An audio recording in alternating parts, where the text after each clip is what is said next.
Hey gang, what's up? Welcome back here to another edition of Intuitive Angling, and man, really appreciate you guys choosing to watch Intuitive Angling and checking out the video. Much appreciated.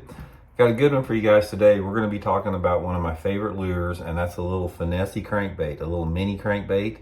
Guys, I've used these things for 30 years. They not only will get you a limit quick, but you can also, under certain situations, catch some good fish. I've caught bass up to 7 pounds on them, even over 7. In fact, I caught a 7-pound, 2-ounce bass on one at a Bassmaster Top 150 tournament on the Potomac River about 20 years ago. So they will catch big ones, but you have to have the right set of conditions and structure and situation. So we're going to go over that. So real quick, guys, just want to remind you before the end of the month, all through the month of May, ending May 31st, Solar Bat has a sale on my RB2 series signature glass sunglasses. If you buy a pair of my Randy Blockett models, you get 25% off the glass, and then you get a promo code to get 50% off anything on the Solar Bat website. So I'll put the link in the description if you guys are interested in getting you a pair of these good glasses, man. And I'd recommend the Hycon yellow lens. This is my favorite lens color here. It's really good.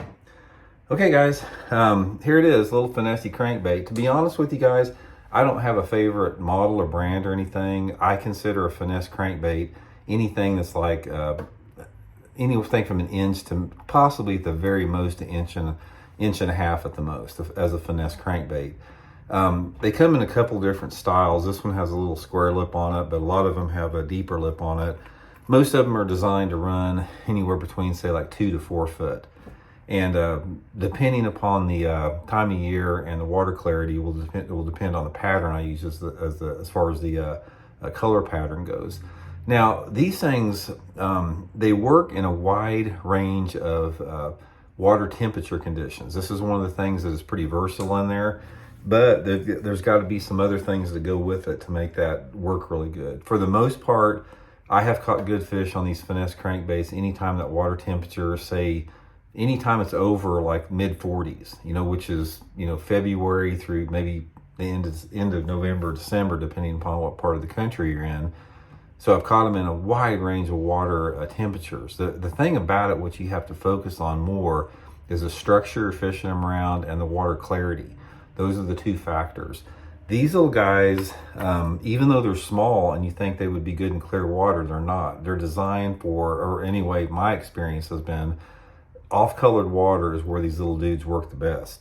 So I'm looking for water visibility of anywhere between, say, 8 inches to hit the most 2 feet. That's sort of my zone there. Ideally, if you told me, Randy, what is the perfect water visibility for a micro crankbait, I would say probably 12 to 15 inches in visibility. So that's the number one factor, and that's a pretty hard rule. So if it's dirtier than 6 or 8 inches, I haven't caught much on it. And if it's cleaner than, 1.5 feet or 2 feet, I haven't caught much on it either. So with that, a lot of it has to do with the type of structure that you're fishing. This bait will work absolutely the best around any type of shallow rock. If you've got a rocky bank, if you got riprap, it can be a, big rock, it can be small rock, it can be even pea gravel, something like that.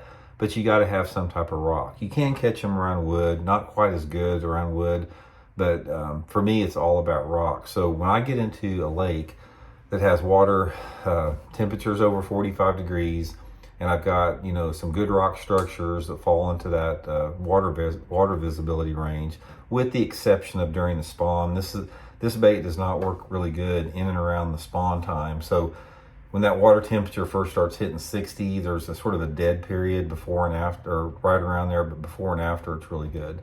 So I'm looking for rock in that situation there.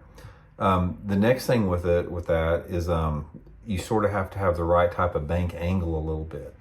One of the things I found about a finessey crankbait, they don't work really good, very good on steeper banks. So I'm looking for more of a flat bank or no more than a 45-degree angle bank. A prime example would be like a 45-degree angle riprap bank. That's ideally because you can throw that little thing up on the bank and you can knock sort of that 1 to 4 foot zone with it, depending upon the lip on it. Now, colors, a wide range of them. I use all different three kind. I use the crawdad pattern, in the pre-spawn. Then I'll use some type of a perch pattern, more in the summer, mixing it up with the shad a little bit. The shad and the perch pattern sort of work hand in hand. I use the shad pattern more if that water clarity is sort of over 1.5 feet, but if that water visibility is more in that 8 to 15 inch range in that zone, I'll use more of the perch patterns with the chartreuse on them. You got to throw these things on spinning outfit too, guys. You can't throw them on a bait caster. So most of the time I'm using on 6 to 8 pound test Seagarn Vizix line. I use that Megabass Whip Snake spinning rod. The lighter line and the spinning gear is critical with these things because they sort of cast like a potato chip. You can't cast them very far if you got a bait caster, and especially if it's windy. So spinning rod will allow you to get a longer cast. You can get that bait down deeper. You can get better action on the bait, and you don't really need any heavier line than that because you're not fishing these dudes around heavy cover. It's more open type, rock bank, that type of stuff that they're going to be good on. Another factor, and this is probably what I would consider the most important factor besides the water visibility, is the water level. These things work by far best on low water conditions.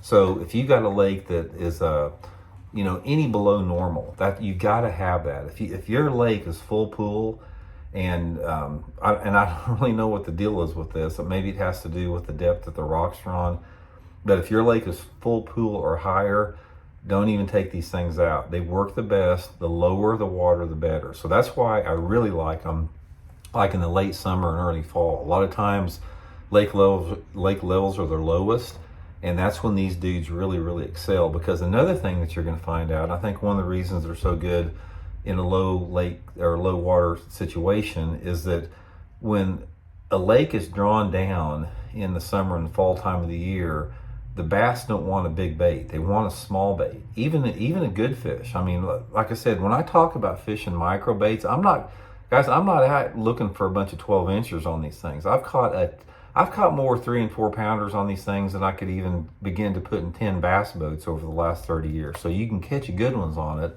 and that's why they work so good. If you guys saw the video I did on the beetle spin a couple days ago, it's the same thing. The beetle spin, I've caught a ton of good fish in those same type of situations. Low water, dirty water, when you have rock on it, that works really good for small baits. And another thing that you're probably not going to do quite as good on is if you have a nasty day. Say if you got a really windy, cloudy day, or if it's raining, they don't work that great because there's not that much to pull the fish from a distance. They work better on lighter winds and a little bit brighter sky conditions with that. So anyway, guys, give them a try. I've got a box full of them, man, and I use them all the time. I just absolutely love them. I mean, in fact, I probably use them too much because I catch so many fish on them that it probably keeps me away from throwing a bait that would produce a bigger fish, but they're just a lot of fun to fish. And you can catch not just bass, but anything will bite them things. So give them a try. I think it'll help out, guys. We'll talk to you later.